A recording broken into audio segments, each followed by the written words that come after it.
این اولو نیست. اولبولو هم نیست. مردم محلی این رو اولوچه پامیدور نمیبرند.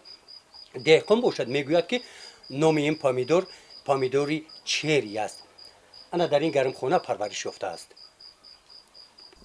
میان این یال‌های پر از باری پامیدور نادرزیوف مشغول چیدن پامیدور میباشد. طبق معلومات او خواجگی دهقانی به نام فیض‌الله در دهه توگرک ناحیه واسه در این گرمخانه که مساحتش همگی 12.5 سوتیخ را تشکیل داده است ماهی مرد 660 دانه نهال پامیدور شنانیدند. مدت 4 ماه می شود که حاصل آن را جمع‌آوری نموده به بازار میبرند. از دیدن این منظره بیننده به مهنت این دهقانان احسن میخواند. انا همین است عاقلانه و ثمرناک استفاده نمودن زمین. با وجود همه روزه جمع‌آوری پامیدور حاصل آن آخرهای ماه اوگوست هم هنوز هم کم نشده، برعکس روز به روز زیادتر میگردد. این نوع پامیدور چری نوعی یک دیم سال ما را تجربه کردیم، تجربه خوب میشده. حاصلش هم حاصل خوب است. این فقط برای رستوران کیلوش 8 سومون. ما با شهر دوشنبه روانه میکنیم. طعمش شیرین، مزه لذتش بسیار خوب است. آب کم طلب میکنه.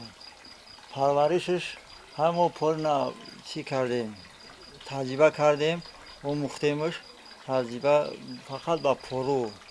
در این خواجگی با استفاده از نوگانی‌های ساحه کشاورزی و مثل این گرمخانه در 12 گرمخانه دیگر پرورش نوع‌های گوناگون پامیدور به راه مانده شده است که هر کدام آنها موضوع علاهیده است.